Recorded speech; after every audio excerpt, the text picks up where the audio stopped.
ನಮಸ್ಕಾರ ವೀಕ್ಷಕರೇ, ವಾರ್ತಾ ಭಾರತಿ ಟಾಪ್ 20 ನ್ಯೂಸ್ಗೆ ಸ್ವಾಗತ. ಇವತ್ತಿನ ಟಾಪ್ 20 ನ್ಯೂಸ್ನಲ್ಲಿ ಏನೇನಿದೆ ಬನ್ನಿ ನೋಡೋಣ. 9 ವರ್ಷಗಳ ಬಳಿಕ ಇಸ್ರೇಲ್ಗೆ ಭೇಟಿ ನೀಡಿರುವ ಭಾರತದ ಪ್ರಧಾನಿ ನರೇಂದ್ರ ಮೋದಿ ಅವರಿಗೆ ಅದ್ಧೂರಿ ಸ್ವಾಗತ ಕೋರಲಾಗಿದೆ. ಇಸ್ರೇಲ್ ಪ್ರಧಾನಿ ಬೆಂಜಮಿನ್ ನೆತಾನ್ಯಾಹು ಅವರ ಆಹ್ವಾನದ ಮೇರೆಗೆ ಪ್ರಧಾನಿ ನರೇಂದ್ರ ಮೋದಿ ಬುಧವಾರ ಇಸ್ರೇಲ್ಗೆ 2 ದಿನಗಳ ಭೇಟಿಗಾಗಿ ಆಗಮಿಸಿದ್ದಾರೆ.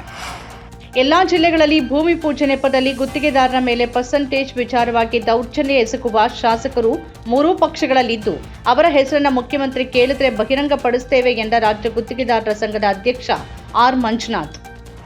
ಕನ್ನಡದ ಹಿರಿಯ ನಟ ರಾಜ್ಕುಮಾರ್ ಅಪಹರಣ ಪ್ರಕರಣದಲ್ಲಿ 9 ಜನರನ್ನ ಖುಲಾಸೆಗೊಳಿಸಿರುವುದನ್ನು ಪ್ರಶ್ನಿಸಿ ತಾಳವಾಡಿ ಪೊಲೀಸರು ಸಲ್ಲಿಸಿದ್ದ ಮೇಲ್ಮನವಿಯನ್ನ ಮದ್ರಾಸ್ ಹೈಕೋರ್ಟ್ ವಜಾಗೊಳಿಸಿದೆ.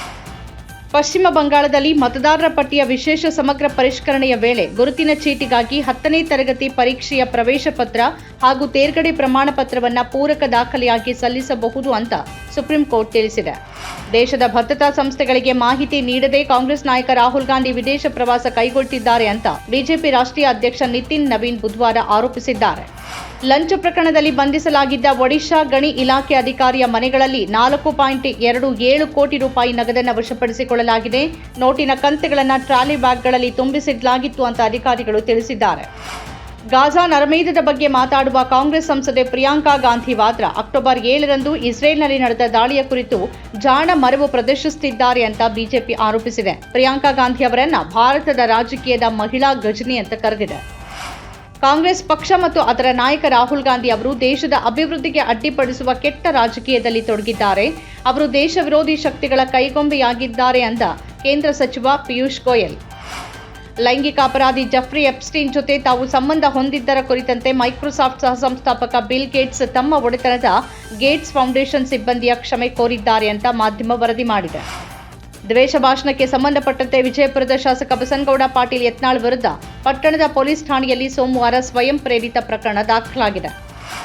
ಉದ್ಯಮಿ ಸಿಜೆ ರಾಯ್ ಆತ್ಮಹತ್ಯೆ ಮಾದರಿಯಲ್ಲೇ ಬಿಬಿಎಂಪಿಯ ನಿವೃತ್ತ ಮುಖ್ಯ ಎಂಜಿನಿಯರ್ ಪರಮೇಶ್ವರಯ್ಯ ಇವತ್ತು ಬೆಳ್ಳಂಬೆಳಗ್ಗೆ ಕೋರಮಂಗಲದ ತಮ್ಮ ನಿವಾಸದಲ್ಲಿ ನೇಣು ಬಿಗಿದುಕೊಂಡು ಆತ್ಮಹತ್ಯೆಗೆ ಶರಣಾಗಿದ್ದಾರೆ. ತಾವು ಕೇಂದ್ರ ಸರ್ಕಾರದ ಜಿಎಸ್ಟಿ ಅಧಿಕಾರಿಗಳು ಅಂತ ಹೇಳಿಕೊಂಡು ಗುಟ್ಕಾ ವ್ಯಾಪಾರಿಗೆ ಬೆದರಿಸಿ 5 ಲಕ್ಷ ರೂಪಾಯಿ ಸುಲಿಗೆ ಮಾಡಿದ್ದ 2 ಹೊರಗುತ್ತಿಗೆ ನೌಕರರನ್ನ ಬಂಧಿಸಲಾಗಿದೆ ಅಂತ ಬೆಂಗಳೂರು ಪೊಲೀಸರು ತಿಳಿಸಿದ್ದಾರೆ. ಬೆಂಗಳೂರಿನ ಕುಂಬಾರಪೇಟೆಯಲ್ಲಿ ಭೀಕರ ಅಗ್ನಿ ಅವಘಡ ಸಂಭವಿಸಿದ್ದು, ಹಾರ್ಡ್ವೇರ್ ಗೋದಾಮಿನಲ್ಲಿ ದೊಡ್ಡ ಪ್ರಮಾಣದಲ್ಲಿ ಬೆಂಕಿ ಕಾಣಿಸಿಕೊಂಡಿದೆ. ಚಿಕ್ಕಪೇಟೆಯ ಕುಂಬಾರಪೇಟೆ ಬಳಿ ಇರುವ ಹಾರ್ಡ್ವೇರ್ ಗೋಡೌನ್ಗೆ ಬೆಂಕಿ ಹೊತ್ತುಕೊಂಡಿದ್ದು, 3 ಅಂತಸ್ತಿನ ಈ ಕಟ್ಟಡದಲ್ಲಿ ಒಟ್ಟು 175 ಅಂಗಡಿ ಮಳಿಗೆಗಳಿದ್ದವು. ಇಂಡುವಾಳು ಗ್ರಾಮ ಪಂಚಾಯಿತಿಯಲ್ಲಿ 1844 ಈ ಖಾತಾಗಳನ್ನು ನಿಯಮಬಾಹಿರವಾಗಿ ವಿತರಿಸಿದ್ದಕ್ಕೆ 3 ಪಿಡಿಒಗಳು ಮತ್ತು 2ನೇ ವಿಭಾಗದ ಸಹಾಯಕ ಸೇರಿದಂತೆ 4 ಅಧಿಕಾರಿಗಳನ್ನು ಮಂಡ್ಯ ಜಿಲ್ಲಾ ಪಂಚಾಯತ್ನ ಸಿಇಒ ಅಮಾನತುಗೊಳಿಸಿದ್ದಾರೆ. ಆನೇಕಲ್ ಬಳಿ ಇರುವ ಅಜೀಂ ಪ್ರೇಮ್ಜಿ ವಿಶ್ವವಿದ್ಯಾನಿಲಯದಲ್ಲಿ ದೇಶ ವಿರೋಧಿ ಚಟುವಟಿಕೆಗಳ ಆರೋಪದ ಮೇಲೆ ಎಬಿವಿಪಿ ಪ್ರತಿಭಟನೆ ನಡೆಸಿದೆ. ಅಜೀಂ ಪ್ರೇಮ್ಜಿ ವಿಶ್ವವಿದ್ಯಾನಿಲಯದ ಮಾನ್ಯತೆಯನ್ನು ರದ್ದುಗೊಳಿಸಬೇಕು ಅಂತ ಆಗ್ರಹಿಸಿ ಕೇಂದ್ರ ಗೃಹ ಸಚಿವ ಅಮಿತ್ ಶಾಗೆ ಪತ್ರವನ್ನು ಬರೆದಿದೆ.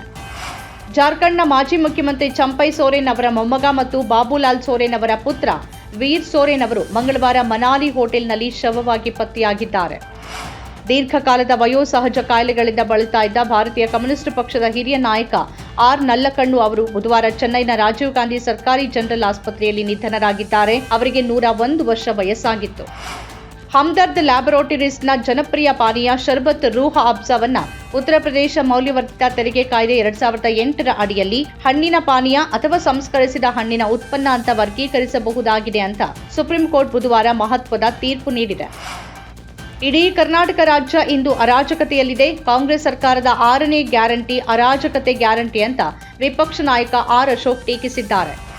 ಆರ್ಎಸ್ಎಸ್ ಆಯೋಜಿಸಿದ್ದ ಹಿಂದೂ ಸಮಾವೇಶದಲ್ಲಿ ಸಿಪಿಐ ನಾಯಕಿ ಭಾಗವಹಿಸಿರುವುದು ರಾಜಕೀಯ ವಲಯದಲ್ಲಿ ಚರ್ಚೆಗೆ ಗ್ರಾಸವಾಗಿದೆ. ಮೀಂಜ ಪಂಚಾಯಿತಿಯ ಮಾಜಿ ಅಧ್ಯಕ್ಷೆ ಹಾಗೂ ಸಿಪಿಐ ಕಾಸರಗೋಡು ಜಿಲ್ಲಾ ಸಮಿತಿ ಸದಸ್ಯೆ ಸುಂದರಿ ಶೆಟ್ಟಿ ಅವರು ಮೀಂಜಾದಲ್ಲಿ ನಡೆದ ಹಿಂದೂ ಸಮಾವೇಶದಲ್ಲಿ ಭಾಗಿಯಾಗಿದ್ದರು.